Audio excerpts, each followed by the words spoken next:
Chapter 6. Ella. You have the invitation? Thomas bent over to speak through the open window at the carriage's front. Outside, the streets were surprisingly crowded for a winter evening after sunset.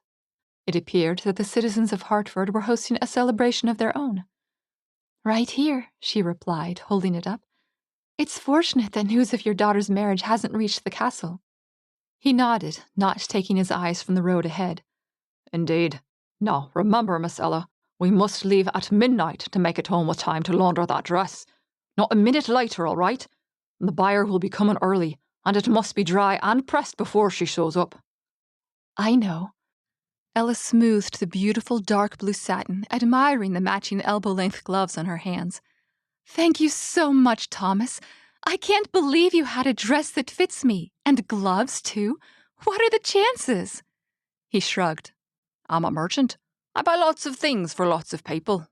"Still, it's amazing. If I didn't know better, I'd think it was magic." She meant the comment as a joke, but he didn't laugh. Instead, one of his hands pulled nervously at the hair over his ears. When they pulled up at the front steps of the castle, he hopped down to open the carriage door for her, ignoring the footman. One more thing. He pulled a mask from an inside pocket and gently tied it on her head. Giving her a tender smile, he said, Good luck, daughter of my heart. Have a good time. "I'll do my best." She smiled back at him, trying to look confident despite feeling anything but. "See you later." The trip through the wide halls of the castle failed to prepare her for the magnificence of the ballroom, let alone the mass of people inside it. "So many," she murmured. At first, she hovered near the wall, watching and listening. Once her ears had adjusted to the clamor of voices and the rise and fall of the orchestra, she ventured out into the crowd. It was slow going since openings were narrow and often disappeared quickly, but she persevered. She couldn't meet people by hiding in a corner, and the entire point of the evening was to meet people. Well, men. Preferably men who liked her well enough to want to keep her. Unfortunately, most of the guests seemed to be women. "You look a little lost," a friendly voice said. "Do you need some help?" Turning, Ella found a smiling young woman with wild dark brown curls and a red mask. "I'm new here."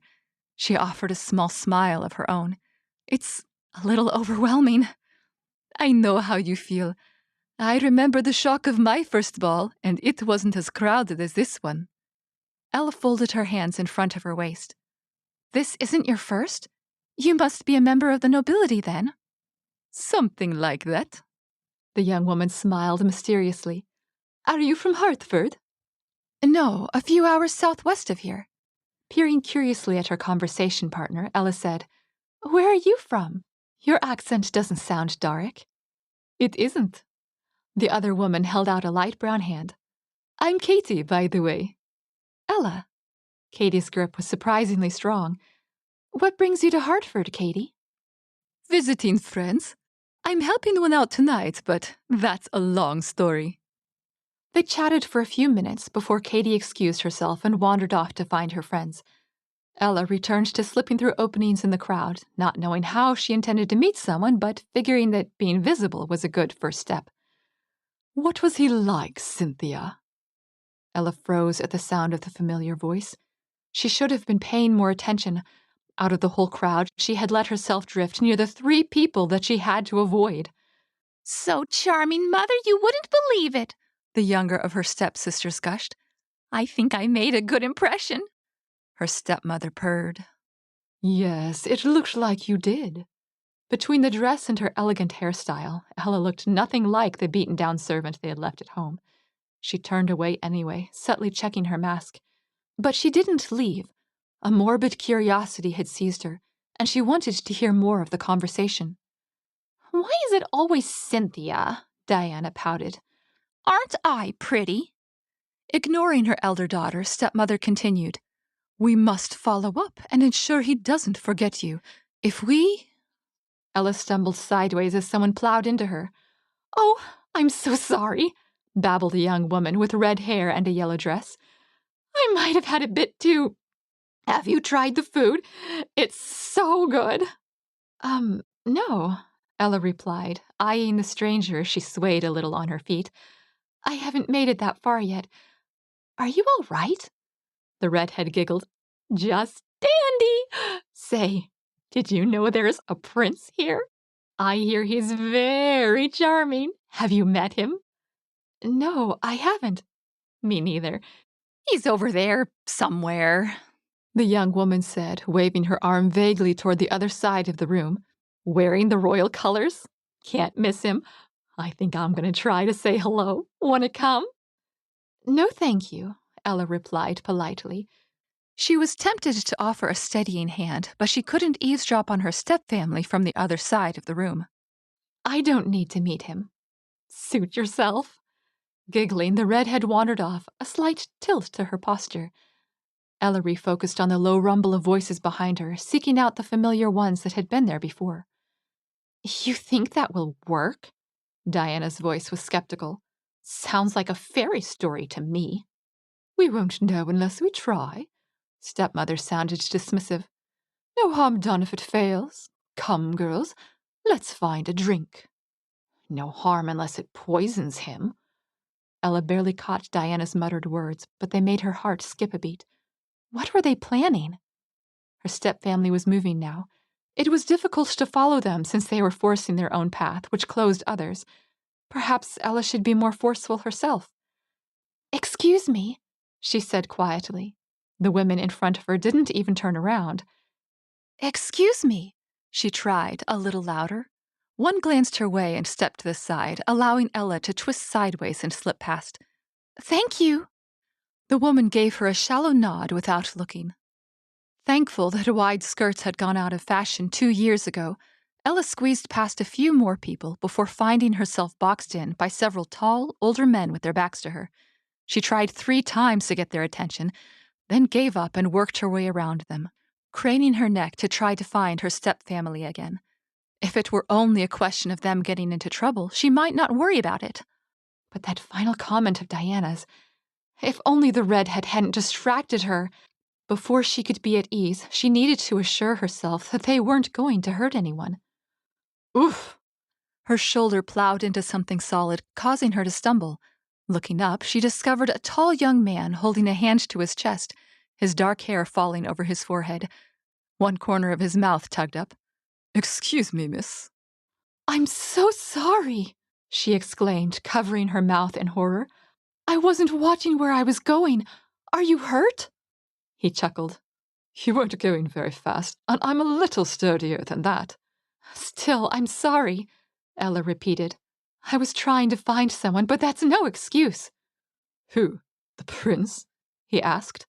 Good luck. No, my stepfamily, they... She hesitated.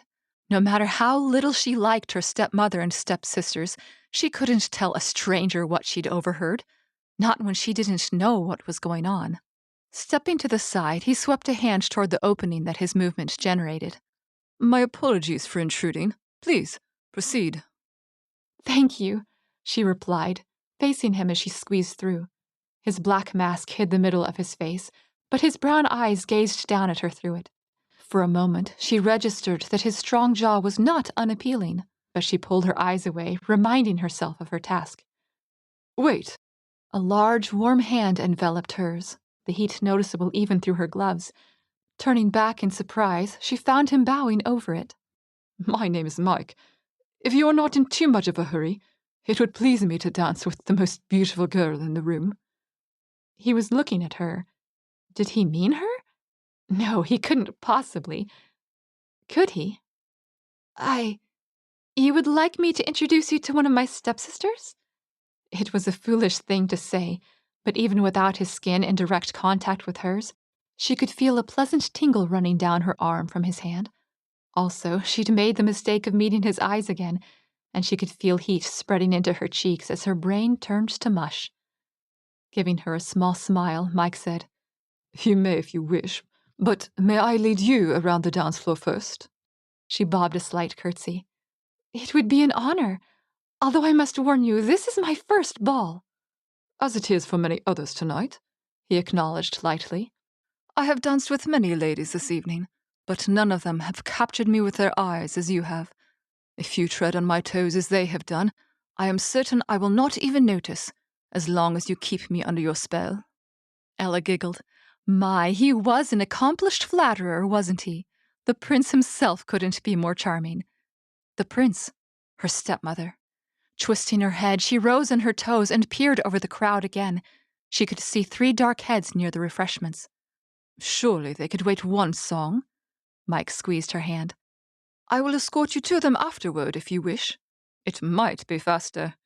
He winked, and she realized that he must have witnessed her bumbling progress earlier. It would be easier to reach them from the dance floor than by working her way through the crowd. Besides, the prince would be on the dance floor as well. She gave Mike a shy smile. "I suppose they could." "Wonderful." Flashing her a blinding smile, he tucked her hand into his elbow and efficiently worked their way through the onlookers and into the slightly less crowded center. Then he took her right hand in his left, placed his right hand on her waist, and spun her into the tangled mass of other dancers. "You're doing better than I expected," he commented. "I thought you said you were new at this." Shrugging, Ella cast her eyes toward the refreshment table, verifying that stepmother was still there. "I dance by myself when I can. I don't know the pattern of the steps, but moving to the beat is familiar." She looked up into his face again. "When I was a girl, I always hoped to attend a ball someday. It's like a dream come true being here tonight." "Really?" Mike lifted their hands and gently pushed her lower back, moving her into a turn. Ella admired the beauty of the dancers executing the move in unison. It felt like she was floating. The shoes Thomas had given her were delightfully light, and her arm over her head made her feel lighter still. Returning to Mike, she set her hand on the sleeve of his green shirt once more. The smooth fabric wasn't thick enough to disguise the firmness of his arm underneath. "Really, if I could, I'd dance all night." "Why can't you?" She laughed. "Lack of experience for one, and lack of partners for another. I'm not sure if you noticed, but the ratio of men to women is a little unbalanced." "I noticed." His mouth twisted, and he glared across the room. Apparently, the number of eligible women was less enticing to the men than the allure of a prince was to the women. "I don't understand why," Ella replied simply. "It seems like poor odds for the women, but good odds for the men." "Except that the women can't see past the prince. They have eyes for no one else." "Who cares if he's a prince?" Mike's eyes jerked back to hers, a bit wider than they had been before. "You don't?" "My stepsister thinks she made a good impression on him." Ella's own mouth twisted. "If he's interested in someone like her, then—" She cut herself off before she could say something uncomplimentary. Mike watched her curiously. "Then what?" "I'd prefer someone who sees me," she replied, avoiding the question. "Someone who wants to dance with the girl who tried to run him over, instead of with the one fawning over him." Mike's mouth stretched into a grin, and his arm tightened a little, drawing her closer. "Would you? And what would you do if you could have him?" "You mean to dance with?" "For now." Distracted by the slight caress of his thumb on the back of her hand, Ella missed her step and stumbled. He kept his right arm steady, allowing her to cling to it while she found her feet again. Feeling daring, she said, "I suppose I would hope for another song." "Is that all?" She swallowed, the hand on her back burning through her dress. "For now."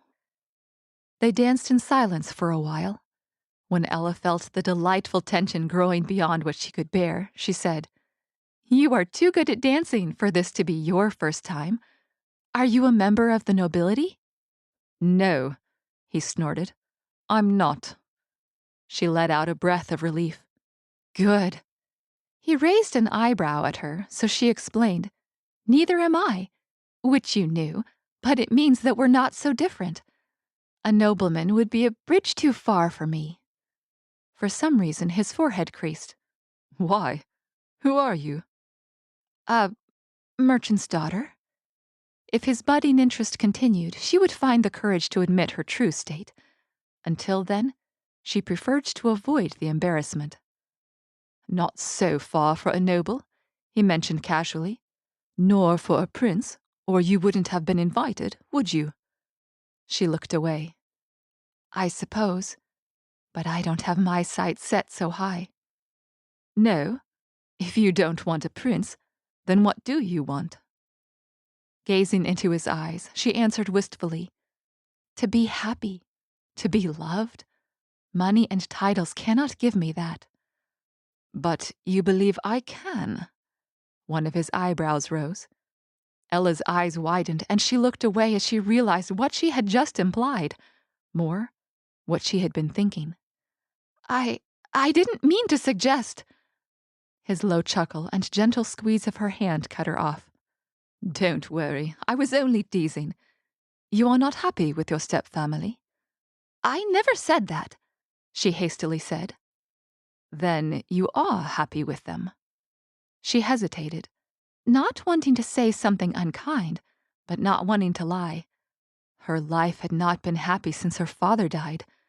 She'd had moments of pleasure or contentment, but it had been in spite of her stepfamily, not because of it. Then why were you so desperate to stay with them just now? Ella's mouth dropped open. She'd gotten so wrapped up in Mike and dancing with him, she'd forgotten all about the conversation she'd overheard. They had definitely danced more than one song. Twisting in his arms, she searched for her stepmother's familiar hair. She breathed a sigh of relief when she found it still by the refreshments. Is everything all right? Mike studied her with a furrowed brow.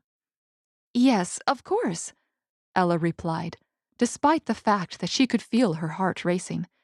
It would be best if she didn't waste any more time. However, I should try to catch up with them when this song is finished. Mike frowned before concealing the gesture behind a polite smile. Pardon me, I have claimed too much of your time already. No, you haven't, she replied with a sad smile. I fear that I have taken up too much of yours. The dance came to an end, and he led her toward the refreshment table. If that is the case, may I find you again when your business with them is concluded? His voice was friendly, but he wasn't looking at her.